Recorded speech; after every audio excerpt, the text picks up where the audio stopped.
Because remember, we are divided on very many components. They divide us on tribe. And because of social media, we have transcended. We have shown them we are not taking the bait. Take that tribal shit and shove it up your Raila Odinga, William Ruto, Gabriel Oguda, the tribalists, Collins Bay, Dikembe December. Those are the tribalists. And they've seen we are not boarding. You remember how we had the class. We had the class division where it was Hustler versus Dynasty. Mamamboga, Boda Boda. All of them are crafted to make you, to distract you from viewing your actual oppressor and now throwing blame at somebody totally unrelated. Our enemy has always been one, which was bad governance. And bad governance is a consequence of a flawed system. Until you grasp that in your thick heads, we will always be going round in circles. Uone umefika miaka 30, miaka 40, bado unazungushwa hapo na akina Boni, na akina Omtata, telling you, wait for 2027, delayed gratification, postponed achievement. Wait for 2027, we are going to vote, we are going to... Who do you think this... Can you see the arrogance, the chest stamping they have? William Ruto, Oscar Sudi. You think those are guys who are planning to leave anytime soon? These guys have to be forcefully ejected. They have to be removed by force. They can't be removed by diplomacy, going with your flag and phone and water, while they are deploying the crazy of ammunition at you. No, you guys have taken this diplomacy shit too far. But I don't blame you. I understand you're dealing with somebody called Boniface Mwangi, who has been on the payroll of the government. That's why he can walk, he can protest wherever he wants. I saw him shouting at the airport, I can't do that shit. I can't do that shit. But they do it because they can get away with it. Me, I start doing that shit there. Cops are on my diab. You ask yourself questions. You connect the dots. You see, we didn't get here by accident. It's been slow and progressive. Now you get, and then you need to look at the people you're following, the people, you have to vet. It's like marrying a woman or a man. You people are even Googling your potential husbands or mates or wives. You Google them. It's almost like you're even taking them to CRB. It's almost like you're doing what? Just because you know you are with that person for life. You ask your friends, hey, how is this guy? How is this chick? You do your research. Yeah? You call people, hey, me, I'm thinking of settling with this chick. You get multiple opinions. But when it comes to governance and politics, you guys you're like those guys who can cross with anything in a skirt, in the standards. So now you get a guy called Osama Otero. You don't know where he has come from. And then you're lending him your ears. You haven't vetted, you haven't checked his history, his participation in this civic space. Because that's how it should be. You check somebody's participation. For me to derive the kind of opinions that I have for Okia and Boniface Mwangi, I have checked from when they started their activism career.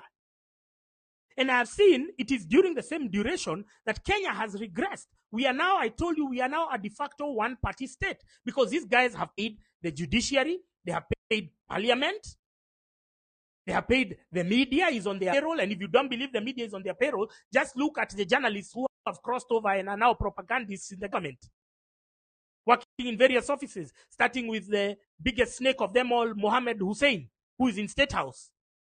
If you saw Hussein Mohammed when he was interviewing Ruto, you'd have thought that he's a very good interviewer.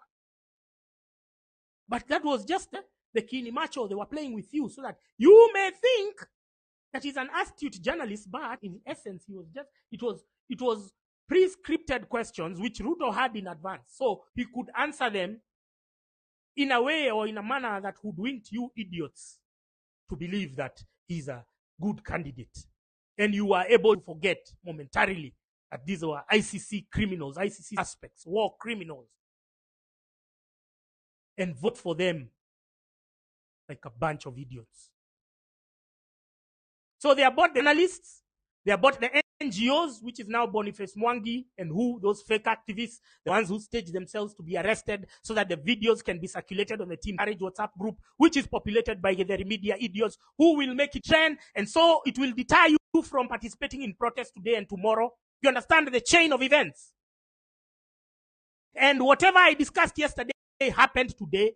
Okia Omtata went, they staged themselves somewhere with Julius Mwangi and Boniface Mwangi, and they were arrested. And the attention was diverted from Quebec the actual people who got us from the streets or to the streets. We were diverted. Our attention was diverted from our primary goal. And now we started saying, okay, ameshikwa, nani ameshikwa. Well, they have all the media. The media can never cover me. They will never cover you. Okay, Mtata had like 30 cameras when he was boarding that police van. You're going to, I'm telling you, you're going to see the headlines tomorrow. My God. You know those editors, they sack because he has all these liberal money from all these donors and muzungus. So they sack his to get handouts. Tomorrow you're going to see the splash in the newspaper because these people are not predictable. If you sit down, you look at their media patterns, you look at these people are not predictable. So how comes if I can outthink this, how comes you can't? Kwani uko na panya kwa kichwa? You have, I told you, awakening is a conscious and deliberate effort. You have to start connecting these dots yourselves. We were there for Kibet, we were there for Billy Mwangi, we were there for Peter Moteti and the other comrades. Suddenly, we are talking about people who presented themselves for free arrest while waving placards, singing songs. You can, because these guys are a clique, they don't like mixing and interacting with other protesters. I mean, you're beneath them. You're beneath them. So they're in cliques, they sit together because they don't want to mix with other protesters. That strategy of mixing with other protesters automatically would yield results. But they don't want, because you're beneath them. Or peasants. Us, we are the activists. We are the ones Muzungus listen to.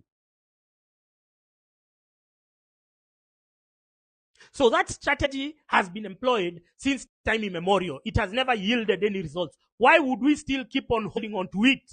No, you have to change your life, change your ways. You have to. I don't understand. I don't understand it. By the way, me, if there's people I respect now, is teachers. Because ramming knowledge into the heads of stupid people is really hard. It's really hard. It is really difficult. Boniface Mwangi and Okiya Omtata have been activists for no less than 15 years. They have been using the same strategy, going to court, media attention, police drama, and then donor support camps. Because for them, it's a hassle. For us, it's our future, it's our life, it's our country. For them, it's a gig. For them, they're just thinking, look, kuna kagig. Unaonanga vile wewe unaitiango kagig. For them, it's a gig. It's another day in the office. For us, it's our life. Pardon me for being so passionate about what I think and what I believe. And this is the same passion that you will be having. It should not be bounced off from somebody else because you don't know their intentions. You don't know their objectives. You know. You have seen what good governance can do in other countries. You know we have the capacity, we have the potential, we have the money. It is just squandered. Knowing all of that, then why would you go and follow people who have been doing the same shit over and over again, which have never yielded results? Sasa Okiya alishikwa, how does that aid our cause? How does that aid your cause? Leo Okiya alishikwa na ni yeye alienda kujipatiana kwa polisi. Kwako nyumbani leo utakula ugali mbili badala ya moja. No. So let's stop holding onto these models. These are extinct models. Let's now move with purpose. And now let's say this is the new strategy. New strategy is we are not leaving the streets. Tomorrow there is maandamano on 31st. Tuko maandamano kesho na kesho kutwa. Kule mtakuwa mnarukisha mwaka. They're having something called the midnight march. Kama unarukisha mwaka kesha. Kama unarukisha mwaka kanisani, kama unarukisha mwaka kwa bar, kama utakuwa kwa lodging, uache vile unafanya. Kifika 11:59 tutoke nje sisi wote tuanze kusema Ruto must go, ama Ruto must resign, ama free Kibet bull, whatever you want to say. But muziki itapoeshwa na ule DJ utakuwa na yeye.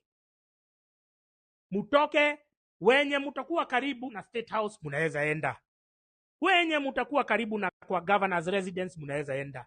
Wenye mutakuwa karibu na kwa residence ya MP munaweza enda. Mwenye mtakuwa karibu na ofisi ya county assembly munaweza enda.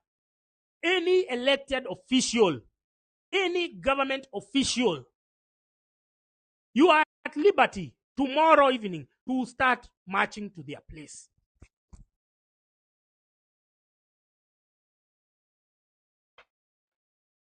Tuko pamoja? Tuko pamoja? You are at liberty. Kisikia unataka kutembea kwa nani? Kwa Sudi. Huko kwake Karen, tembea.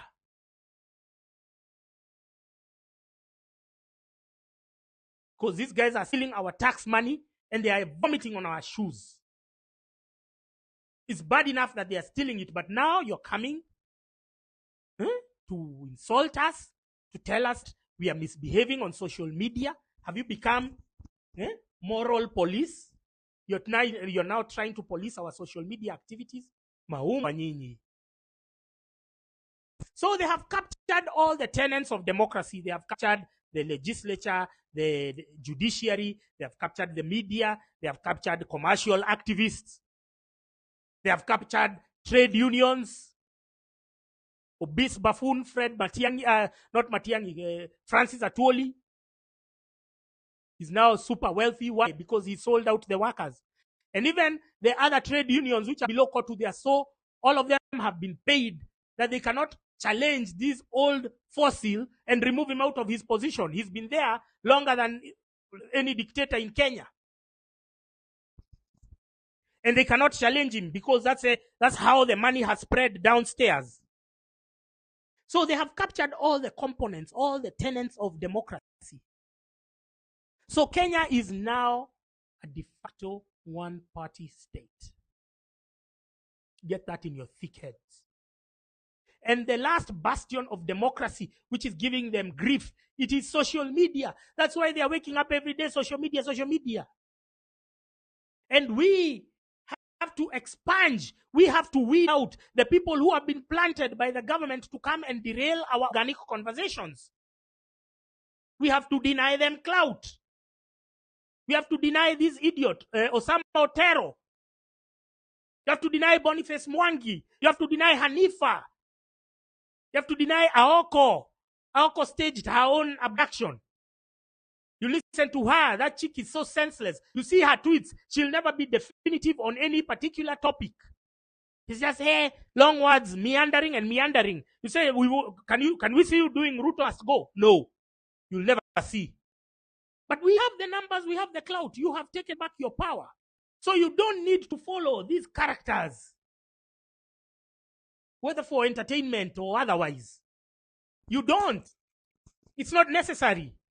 This idea of foisting one character, I've told you, it comes at great expense. And I'm seeing you guys, tipping, at that point where now they are bullying you. There are not many, a few influencers there.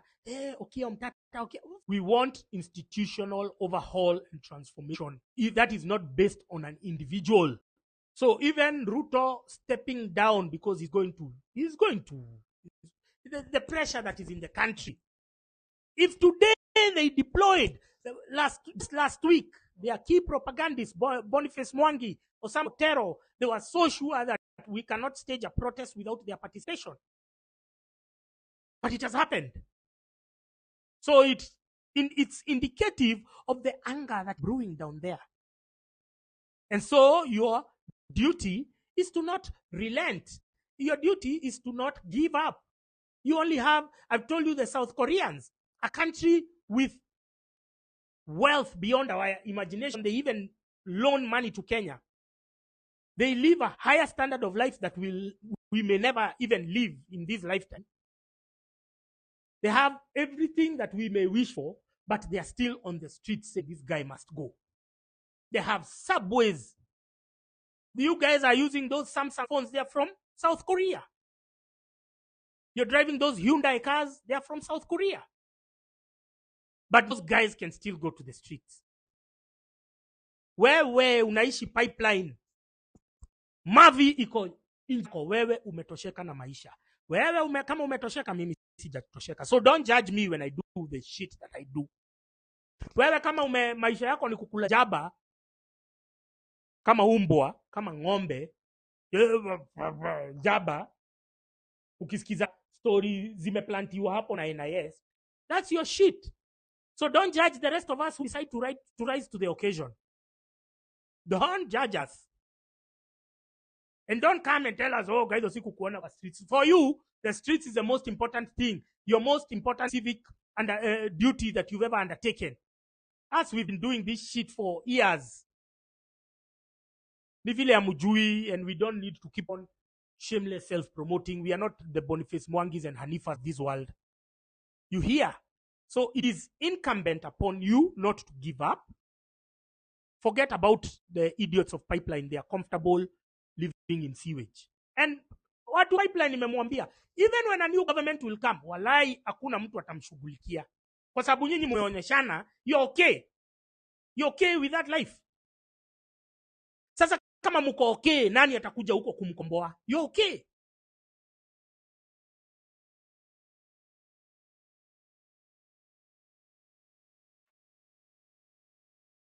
You're okay with that standard of living. That's your shit. The most politically docile estate in Kenya must be pipeline. I'd really want to know ni nini mumeekewa huko. What kind of show experiments za kufanya mukue madanzi hivyo. I'd really want to know. Because it cannot be by coincidence. Hao watu wote na nyi wote mukue wajinga. It cannot be a coincidence. Leo we had people who let us down. Pipeline, Kitengela sikumuona. Sio Kimau sikumuona Mombasa Road. Kitengela sikumuona kwa streets. Githurai sikumuona kwa streets. Kiambu sikumuona kwa streets. Ruaka, kwani nyinyi kazi yenu tu huko ni kupiga sherehe na kukula nyama? Hamtawahi tokea maandamano yoyote watu wa Ruaka? Umbwa nyinyi. Udhero, where Billy Mwangi was abducted from, his neighbors could not even come out to protest on his behalf. Mi siwezi taka kuishi Udhero. Wallahi siwezi. Yani majirani hata heri watu wa Embu at least wanafaitia Billy Mwangi. Watu wa Udhero. Kaimwena Goma. Kaimwena Gui Motwe. Hamwezi toka for your comrades. You cannot. Ay, Udhero mko down ka pipe za shonde. You cannot just come out for your comrade. Nasikia paka ile building yenye iko, the buildings which are adjacent to where he was abducted, wamekataa pia kupeana CCTV. Lakini ni DCI wameambia huyo land, that building mnafaa kwa mumeipangia au wenye wamekataa kupeana CCTV, kwa sababu landlord ana collaborate na DCI wa hiyo building. Hiyo building sahi either sasa muhame ili sasa tutume ile team nyingine itakuja kufinish kumalo. Hameni hiyo building yenye wamekataa na CCTV. Hameni kutoka kesho, patianeni notice. Muhame. Anatunyima CCTV kwa nini? Kwa sababu wamechotoka kitu na watu wa DCI. Watu Udhero hamwezi toka Kangemi kuna msee hapa alikuwa ni DM na ni DM kumbe ni you're stupid, hata hamwezi mobilize anything. Nyinyi mmetulet down. And when we achieve our objective, musikuja kusema nyenye. Mmemwambia, because you guys are happy and you're comfortable in your oppression. We will still achieve. Wallahi. Sasa wewe kulala kwa nyumba the whole day na kusaidia nini? Usijifanye ati kuna kazi inafanywa. First of all, ni holiday. Secondly, hata hakuna kazi watu wanafanya. As we are bold enough to admit that we used to have careers and now we don't have them because of bad governance. I'm bold enough to make that admission. Wewe unakaa hapo unajifanya ati unafanya kitu ya maana sana kwa nyumba. Na kununua bundles na nini. Na mkopo. Mtu usikizange, my friend. Mimi sijakuja. I could be doing very interesting shit right now. Very interesting shit right now. But look at namuongelesha. Sasa, I'm talking to you and telling you that this is just the beginning. This is not the time for you to rest. This is not the time for you to give up. This is not the time for you to be distracted. We are going for the long haul. The South Koreans have been on the streets for 2 weeks before their president was finally impeached. We can achieve the same objectives. Are you ready? Are you ready to step into your light? I keep asking you that question. If you're ready, then you'll be in the streets tomorrow. And the day after, and the day after. There is no time to sleep. There is no time to waste. Because you only need to sacrifice this little time to achieve or to get into the canon that you've been so wishing and yearning for. That little time, the South Koreans, because their educational system is not like 844, the kids there were able to speak amongst themselves and say that let's sacrifice this time. Wacha tukae kwa streets until we achieve our objective. And streets, they stayed. Naona kwa mumama mwingine hapo, mumama mzee anafanyianga nini Ruto PR na propaganda, anaitwa Njeri Thon. Anapiga kelele hapo nini. If she was, or economy was booming, those people who are speaking kizungu ya mapua, they would not be doing tweets for Ruto. They would be more productive elsewhere. So watu wache kujifanya like you're doing anything special or doing anything unique or grand. We are all stuck in this shit together. So, will you rise to the occasion? That's the question. That's all you need to do. You need to decide. You wake up and say, we have seen other countries. We are on TikTok. Tunaona wasichana wa South Africa wananunua gari showroom. So kule ukienda kukatia dem South Africa, if you've been there, kule usiende na atina story ya do, because wako na do already. Sasa ni dem, ni ma vibes na maluga. It's not about money. And that's where we should be. Because I've traveled to very many countries. The first signal of a failing economy is when the women are disempowered. So if you go like to shithole countries, like I don't even want to mention them, utapata madem hawana hata hana gari yake, hata hajui nyumba. Ukiona dem hivi tu, huyo akona bwana. Because that is the only avenue to success. You must get married. Here in Kenya, at least the women, you can access a few loans here and there and what not, and you can live independently. But even the system, the establishment wants to come for that little comfort that you have. They want to come for it. I'm telling you, you've never been to shithole countries. Me, I've been. There is no middle class whatsoever. Wengine wanajua wakimaliza shule wanaenda France. Now that's the upper echelon of society. Others, kule hauwezi ona hata msichana akidrive. In this continent of ours, na kama na drive ni ya bwanake. Because there are no opportunities for women. Me, that's my first indicator. And so that's why I always insist that Uhuru's destruction of the economy was deliberate. Because now when he brought something like Alcoblo tampered with the hospitality industry. So all the hotels that used to be in CBD, especially the 5-star hotels, I think imebakia tu New Stanley na ile Lilian Towers. There's no other 5-star hotel. There used to be Grand Regency, there used to be Hilton, there used to be 680, there used to be there were many 5-star. There used to be Intercontinental next to Parliament. All of those died because of curfew and Alcoblo. Now you can imagine those jobs in hospitality. You can imagine most of them, 60-70% is women. So they kill the economy and then they come and tell you, no, you can go to Middle East now and work. From a five-star hotel where you used to work, housekeeping, you are in the kitchen, you are anywhere. You could have been a hostess, could have been a waitress or a waiter. And then now you go to another foreign land to work as a mboch. These are your politicians, the ones you sing and twerk. Again, I refer to the Embu people. Uhuru killed Kianjakoma brothers. Then he comes there for a church service. Ndio nyinyi huko kama maumbwa mnamfuata, mnamsindikiza kwa gari. Badala muenda muichome. Mnakuanga mmekula panya nyinyi maumbwa. Some things disgust me. Hizi vitu zinijamisha. To see stupidity playing out. Hiyo kitu inijamisha. Na nashindwa kulikosa tu mtu mmoja hapo wa kuambia watu hapana, si huyu ni yeye alifanya Kianjakoma wakufe brothers. Mnajiangusha, msifikiri mnaniangusha, msifikiri mnaangusha anyone, ni nyinyi mnajiangusha. Kwa hivyo mimi nawaomba na wasihi, please, this is not the time to gloat over small success.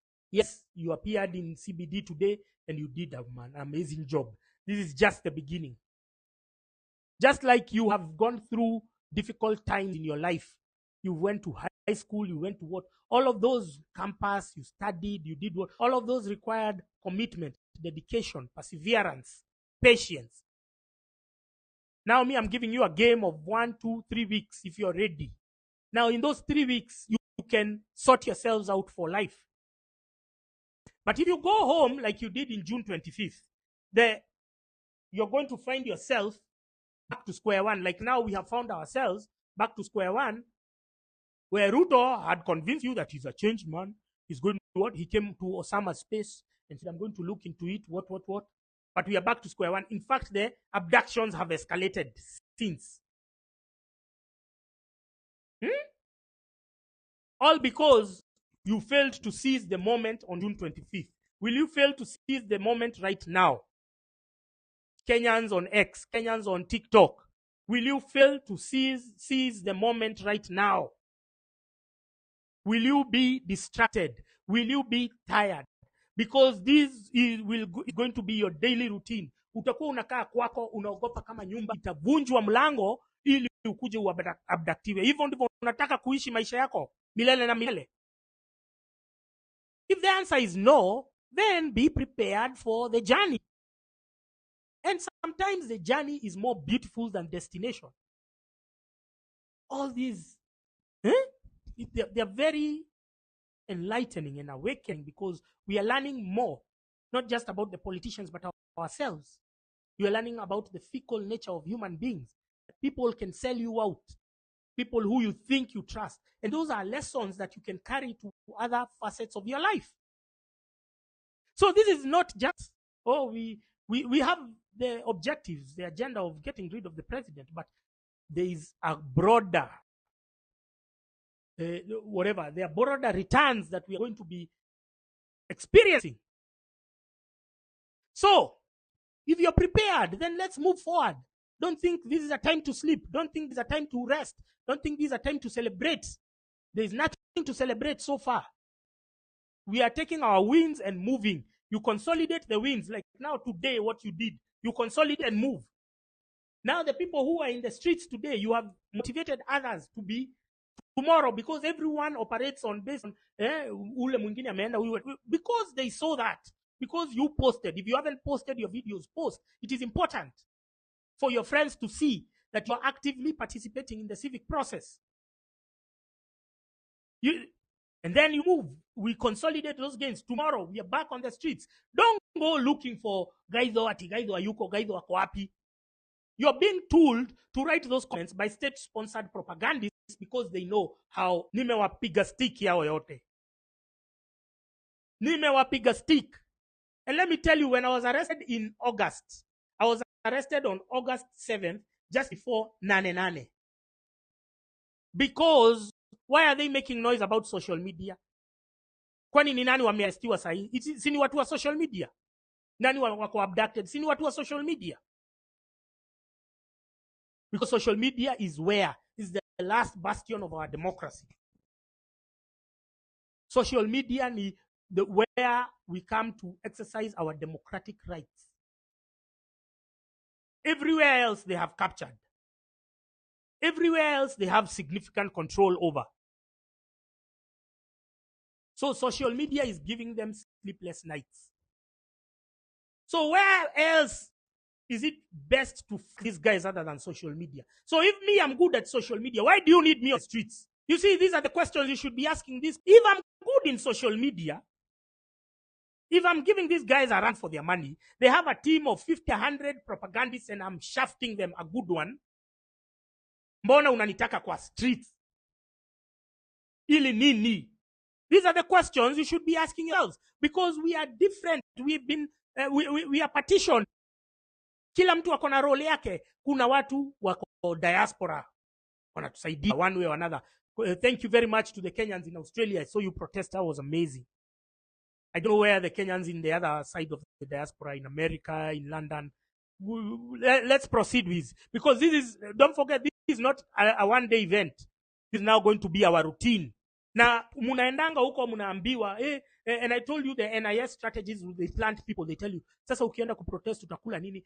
I want you to be very honest and tell me, if the prospects of your career, of your hustle, if they are feeding you to your full, to your satisfaction currently, are they?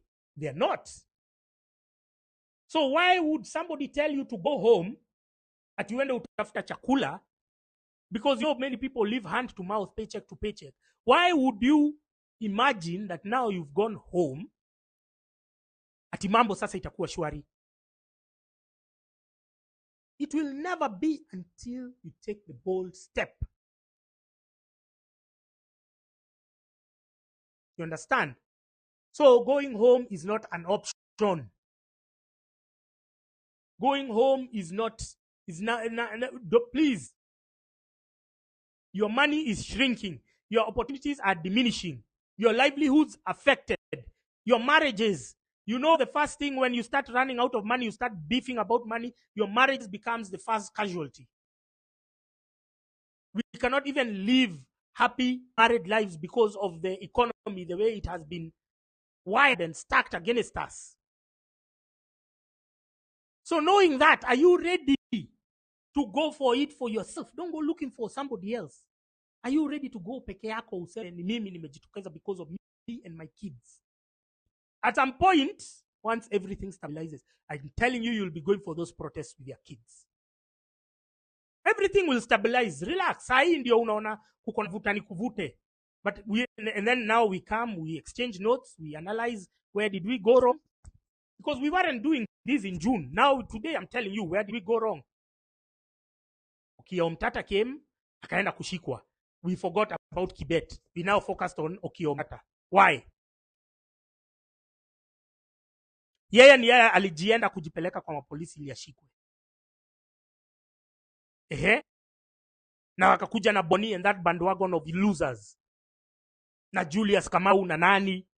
We are tired of that model. Now we want results. Results will come if we take a militant approach. The Mau Maus would not have achieved the results that we are profiting from today if they didn't take a militant approach. They tried a diplomatic one. They sent Jomo Kenyatta to London. He was given money. The Kikuyu Central Association, KCA, raised money from peasants to send Jomo Kenyatta to go and agitate for our land rights. What did the guy do? He went and saw white bitches. He started just banging them left, right, and center. Even got married. Even shot a movie while still writing letters back to them, telling them that, bado namshughulikia. So diplomacy, while it exists as an option, for now we are dealing with animals. We are dealing with animals. You look at Sudi talking, he looks like a beast, an animal. And every day he's just taunting us and pushing us. You see the tweets by David D. and Mutahingunyi. You see these guys, the level of entitlement, the arrogance has gotten to their heads. We need to put them in their place, and you cannot do that diplomatically. Are we together? Tuko pamoja.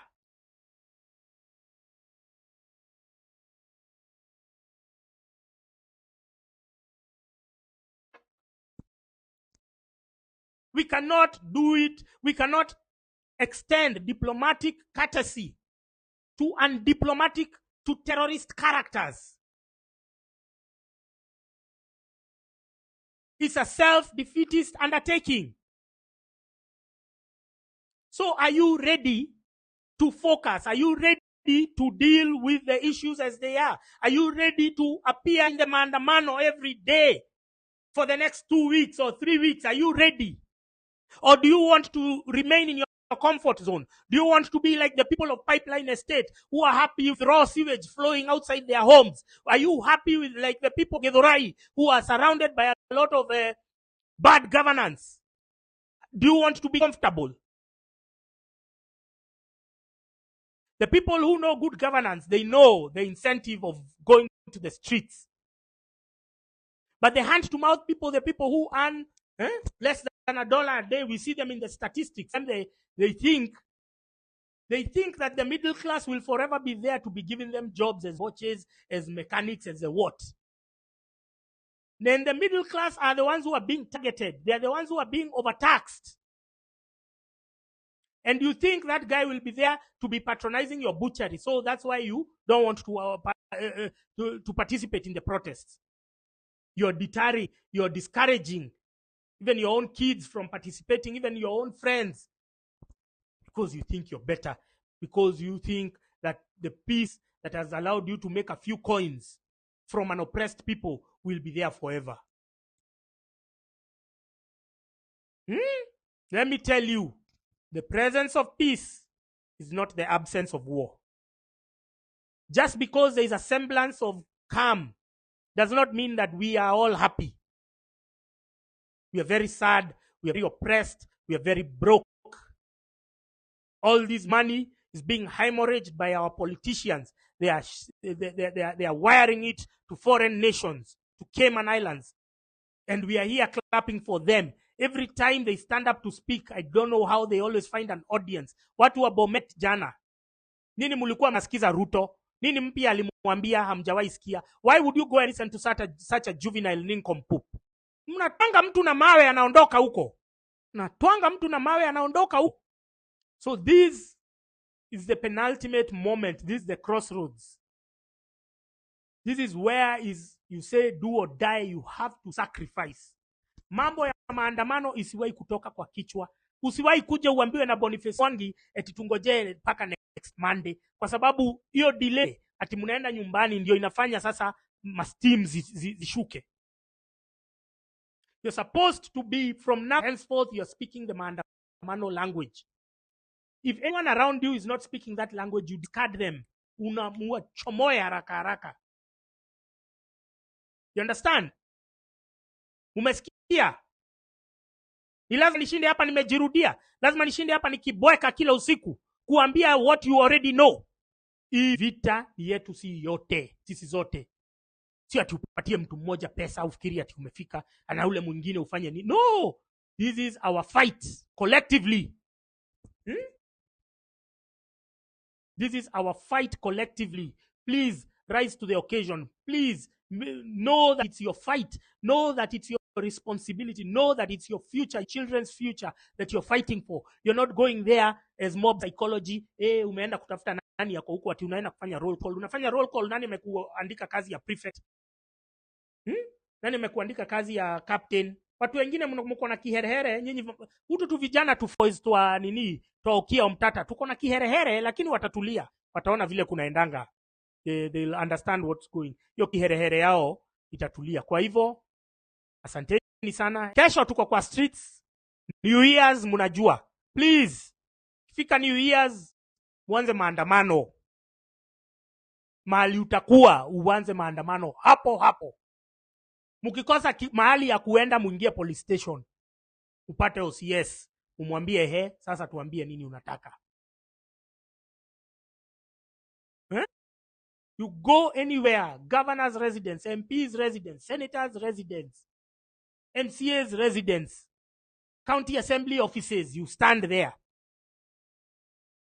They cannot, I told you the ratio of policemen in Kenya is 1:, I don't know, 3,000, 5,000. Now don't forget, kati hao policemen, kuna wale wamewekwa in national installations, kuna wale wanaendanga security. Kama Ruto ako na security kama tuseme 1,000 peke yake, wenye wako sijui kwa nyumba yake Sugoi, nyumba ingine wapi, ma building zake. So the ratio is favoring us. So step up to the plate and stop the fear. Stop the fear. Mshikane na watu muende. Tukisema finish kumalo bunge mufinish. Tukisema finish kumalo nini muende tuendelee. It is our fight, all of us. It is not Boniface Mwangi. It is not Okiya Omtatas. It is not anyone else. It is all you, me, your neighbor, your friend, your wife. Everyone is on board. Everyone is a shareholder and a stakeholder in this process. Please adopt that mentality that you're fighting for yourself. You're not fighting for anyone. Thank you. See you tomorrow.